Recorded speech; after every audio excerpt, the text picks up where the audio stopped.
Welcome to I dream. It's me Anusha Kumal. ఇవాళ మన guest family counsellor Rajani Rama గారు ఉన్నారు. వారితో మాట్లాడదాం. నమస్తే మేడం. నమస్తే అమ్మా. మేడం, చాలామంది పార్ట్నర్స్లో ఫస్ట్ వాళ్ళ ఫోన్ దగ్గర వాళ్ళకి డౌట్స్ కానీ గొడవలు కానీ స్టార్ట్ అవుతూ ఉంటుంది. అంటే పార్ట్నర్స్ ఇద్దరు భార్యాభర్తలు ఉన్నప్పుడు దాపరికం లేకుండా ఉండాలి దాంపత్యం అన్నట్టుగా చెప్తూ ఉంటారు కదా పెద్దవాళ్ళు. బట్ ఈ పార్ట్నర్ అప్పటిదాకా బాగుండి సడన్గా ఫోన్ లాక్ పెట్టుకోవడం, హైడ్ చేయడం లాంటివి చేసినప్పుడు అంటే అవతలి పార్ట్నర్ ఎట్లా ఫీల్ అవ్వాలి, ఆ ఫేజ్ ఎట్లా వాళ్ళు ఫేస్ చేయాలి? ఎట్లా ఫీల్ అవ్వాలంటే వేరు వేరు ఫీలింగ్స్ ఏమి ఉండవు, ఒకటే ఫీలింగ్ ఉంటుంది. అరే నా నుంచి కూడా ఈయన లాక్ పెట్టుకుంటున్నాడు, సీక్రెట్ మెయింటైన్ చేస్తున్నాడు, ఏదో ఉంది వైఫ్ అయినా కావచ్చు, హస్బెండ్, అనుమానం అనేది వస్తుంది. ఆ అనుమానం కంటే ముందు ఏమొస్తుందంటే, ఇప్పుడు ఏదైనా ఆయనకి ఏదైనా కాల్ వస్తుంది అనుకో, నేను తెలుసుకోకూడదా అనే బాధ కలుగుతుంది. ఇద్దరిలో ఏ ఒక్కరి పని చేసినా కూడా కదా. అది తర్వాత అది కొంచెం చెప్పాలి, అర్థం చేసుకోనప్పుడు 4 సార్లు చెప్పినప్పుడు అర్థం చేసుకోలేనప్పుడు అనుమానం అనేది స్టార్ట్ అవుతుంది. ఓకే, అంటే నేను ఇన్నిసార్లు రిక్వెస్ట్ చేశాను, బాధపడ్డానని చెప్పి తెలియచేశాను, అది తీసేయండి అని కూడా నేను అడిగాను. ఎప్పుడైనా ఏదైనా ఎమర్జెన్సీ వచ్చి నేను అది ఓపెన్ చేయాల్సి వస్తే అది ఓపెన్ అవ్వదు, కాబట్టి అక్కడ ఒక ప్రాబ్లం ఉంది అని నేను దాన్ని కూడా రీజనింగ్ నేను చెప్పినప్పుడు కూడా ఆయన అది ఓపెన్ చేసి పెట్టలేదు అని అన్నప్పుడు అనుమానం వస్తుంది. అప్పటి వరకు రాదు. ఓకే, వెంటనే గబుక్కుని ఎందుకు రావాలి, అసలు రాకూడదు, రాదు. నా ఎక్స్పీరియన్స్ ప్రకారం అయితే అలా మొదటిసారి అనుమానం వచ్చేసిందంటే అది వాళ్ళ అనుమానం పీనుగులై ఉండాలి. అది ఎక్కడి దాకా లీడ్ చేస్తుంది మేడం? యూజువల్గా మీకు కౌన్సిలింగ్ వస్తూ ఉంటారు కదా, సో అది ఎక్కడి దాకా లీడ్ చేస్తుంది? అంటే దీంట్లో పర్టికులర్గా కావాలని చెప్పే ఆయన లాక్ పెడితే మాత్రం మీరు అన్నట్టు ఎంత దూరం అనే వెళ్తుంది. ఇప్పుడు నేను చెప్పాను కదా, ఇన్ని విధాలుగా కూడా కన్విన్స్ చేసి రిక్వెస్ట్ చేసి రీజనింగ్స్ చెప్తే కూడా అతను వినకుండా లాక్ పెట్టుకున్నప్పుడు అది ఎంత దూరమైనా వెళ్తుంది.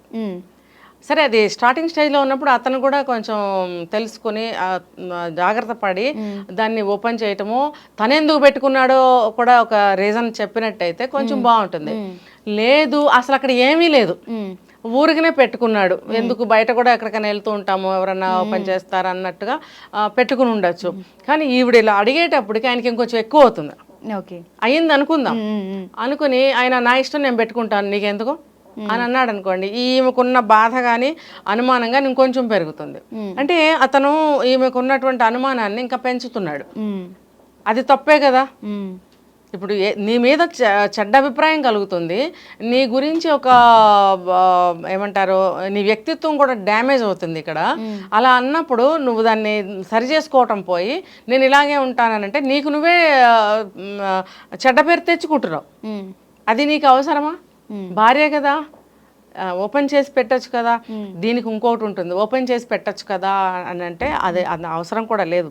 ఇద్దరి ఫేస్ ఐడీలు కానీ ఇద్దరి తమ్ము ఇంప్రెషన్ కానీ పెట్టుకోవచ్చు. కానీ మేడం, కొంతమంది ఏమంటారంటే నా ఫోన్ అంటే నా పర్సనల్, అంటే ఒక వ్యక్తి వాళ్ళ క్యారెక్టర్ ఏంటి, వాళ్ళు ఏంటి అన్నది మొత్తం జాతకం అంతా ఒక ఫోన్లోనే ఉంటుంది.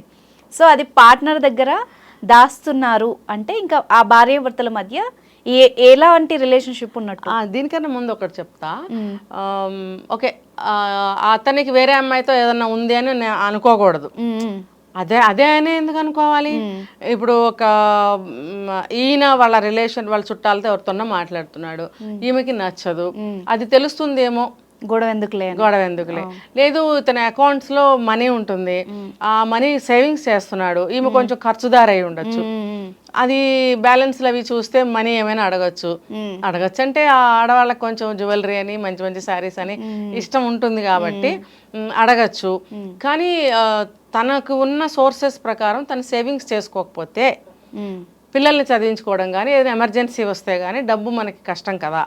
మళ్ళీ మనం లోన్కు అప్పుగా వెళ్ళామనుకోండి, అది మళ్ళీ తీర్చాలి కదా. అవును, ఇప్పుడు బ్యాంక్ లోన్ అనుకోండి, లేదా బయట ఎక్కడ వడ్డీకి తీసుకొచ్చినా వడ్డీ కట్టుకుంటూ పోవాలి. దానికంటే కూడా ఇలా డబ్బు సేవింగ్ చేసుకుంటే బాగుంటుంది కానీ చేశాడు అనుకోండి, అప్పుడు కూడా ఆయన లాక్ పెట్టుకుని ఉండొచ్చు. ఆ వివరాలు ఆమెకు తెలియకుండా ఉండాలని. ఓకే, మరి అలాంటప్పుడు అదే కనుక చేస్తే అతను ఇంకో రకంగా చెప్పుకోవాలి తనకి, ఏమో అందులో నాకు ఏవో ఇవేంటి కొన్ని ఆఫీస్కి సంబంధించినవో బ్యాంకుకి సంబంధించినవో ఉంటాయి, అవన్నీ నీకు ఎందుకు లేని తలపాటు చేసుకుంటావు, అవన్నీ నేను చూసుకుంటాను తలకాయ నొప్పులు ఎందుకులే అని అంటే స్వచ్ఛమైన మనసుతో చెప్పగలగాలి. అంటే అతను ఒకవేళ స్వచ్ఛమైన మనసుతోటి ప్లెయిన్గా చెప్పినా కూడా ఈమె తప్పుగా అర్థం చేసుకోకుండా ఉండే విధంగా అతను చెప్పగలగాలి. అతని వాయిస్లో కానీ మాటలో కానీ స్వచ్ఛతని నిజాయితీని ఈమె గుర్తించగలగాలి. అందులో నిజాయితీ స్వచ్ఛత ఉంటే ఈమె ఇంకా ఎక్కువగా దాన్ని ప్రెజర్ చేయకుండా ఉండటం అనేది మంచిది. అటువంటి పరిస్థితుల్లో కూడా మగవాళ్ళు అది పెట్టుకుంటారు. ఇంకా వేరే కండిషన్స్లో వేరే వేరే అఫేర్స్ ఉంటే కూడా పెట్టుకుంటారు. కానీ మీరన్నారు పర్సనల్, భార్యాభర్తలు అన్నప్పుడు ఇద్దరికి పర్సనల్స్ ఏమి ఉండవు. తన పర్సనల్ మొత్తం భార్య పిల్లలే కదండి, లేకపోతే ఉద్యోగం. అలాగే భార్యకి కూడా తన పర్సనల్స్ ఏంటి, భర్త, పిల్లలు, మహా అయితే తనకున్న ఫ్యామిలీ. ఇప్పుడు మీరు అన్న ఫార్ములా అమ్మాయికి కూడా అప్లికేబుల్ అవుతుందా? వైఫ్ అలాగే పర్సనల్ గా మెయింటైన్ చేస్తే ఓర్చుకునే మగాళ్ళు ఎంతమంది? ఎందుకు ఓర్చుకుంటారు? ఇంకా ఆడవాళ్ళన్నా కొంచెం ఎక్కువ రోజులు ఓర్చుకుని అడుగుతారు. మగాళ్ళు అయితే గొడవలే కదా. అవును. ఇంకా అక్కడికి వెళ్ళి కొట్లాటలు, ఇక్కడికి వెళ్ళి కొట్లాటలు, లేకపోతే తాగేసి తాగుడు అలవాటు చేసుకొని వచ్చి కొట్టడము. అంటే వాళ్ళల్లో ఆడవాళ్ళల్లో అనుమానం వస్తే ఒక విధంగా ఉంటుంది బిహేవియర్. మొగుడిని సాధించడము, అది మానేసయ్యి అనడము, నాకు చెప్పు అనడము, ఫోన్ లాక్ ఓపెన్ చెయ్యి అనడము చేస్తారు ఆడవాళ్ళు. మగవాళ్ళు అలా చేయరు, కొడతారు, గొడవలు పెట్టుకుంటారు. ఆ అనుమానంతో వాడితో మాట్లాడుతున్నావా, వీడితో మాట్లాడుతున్నావా, వాడిని ఊహించుకుంటున్నావా, లేకపోతే వాడి కోసం ఎదురు చూస్తున్నావా, వంట ఎలా తగలబెట్టావేంటి, వాడు వస్తే బాగా అక్కడ ఏం ఉండదు, అంటే అనుమానం. ఓకే. కాబట్టి పర్సనల్ అంటే కూడా ఇద్దరికి పర్సనల్ అంటే ఒకరికొకళ్ళే పర్సనల్. ఒకవేళ వేరే అదర్ పర్సన్స్కి ఏమీ తెలియకుండా ఉండాలి అని లాక్ పెట్టుకున్నట్టయితే కనుక ఇద్దరు కలిసి ఆ లాక్ కోడ్ని కానీ ప్యాటర్న్ కానీ గుర్తుపెట్టుకొని ఇద్దరు వాడుకోవచ్చు. నా ఫోన్కి లాక్ ఉంటుంది, ప్యాటర్న్ ఉంటుంది, ఈ థంబ్ ఇంప్రెషన్ అన్నీ ఉంటాయి. కానీ మా హస్బెండ్ శుభ్రంగా ఓపెన్ చేస్తారు ఎనీ టైం. ఎన్నిసార్లు నేను ఓపెన్ చేసుకోమని చెప్తాను నేను, ఆయనది కూడా నేను ఓపెన్ చేస్తాను. అంటే ఆ అండర్స్టాండింగ్ అనేది ఇద్దరి మధ్యన ఉండాలి. ఇప్పుడు అలా ఉంటే వాళ్ళ ఎలా ఉంటుంది రిలేషన్షిప్? ఇలాగా దాపరికం ఉంటే ఎలాంటి ప్రాబ్లమ్స్ వస్తాయి? దాపరికం ఉంటే నిమిషానికి గొడవలే కదండి. నిమిషానికి గొడవలు, ప్రశాంతత ఉండదు. అది ఏదో ఒక లోపల నుంచి బాధిస్తూ ఉంటుంది. తినలేరు, పడుకోలేరు, ఎవరితో మాట్లాడలేరు. ఎవరితో మాట్లాడితే ఇవే టాపిక్స్ మాట్లాడతారు. మా ఆయన ఇలా చేస్తాడు, మా ఆయన ఇలా చేస్తాడు అని. మగవాళ్ళు ఎక్కువ బయటపడరు, ఆడవాళ్ళు ఎక్కువ బయటపడతారు, చెప్పేసుకుంటారు. వాళ్ళు చెప్పుకున్నప్పుడు ఆ వ్యాకులత అనేది ఇంకా ఎక్కువ అవుతుంది వాళ్ళల్లో. ఏముందండి, వదిలేయండి, ఇప్పుడు ఫోన్ అంతా లాక్, వాడి సిస్టమ్ ఇచ్చాడు, నువ్వు పెట్టుకోవాలని ఏముంది? ఇంకొకటి ఏంటంటే, ఇది ఎప్పుడైనా ఏదన్నా ఎమర్జెన్సీ వచ్చినప్పుడు ఫోన్ ఓపెన్ చేయాలంటే అవ్వదు. ఇప్పుడు ఎక్కడన్నా యాక్సిడెంట్ అయి పడిపోతాం, ఎవరైనా ఇంటికి కాల్ చేయాలనుకుంటారు, అది లాక్లో ఉంటే ఎలా వాళ్ళు ఫోన్ చేసి చెప్పగలుగుతారు చెప్పండి? ఇంకా మళ్ళీ పాతకాలంలో లాగా ఒక చిన్న బుక్ మెయింటైన్ చేయాలి జేబులో నెంబర్లు పెట్టుకొని, అంతే కదా. మరి మళ్ళీ ఎటుపోతుంది? అందుకని చెప్పి ఆ లాక్ అనేది కొంచెం వెసులుబాటు కల్పించాలి.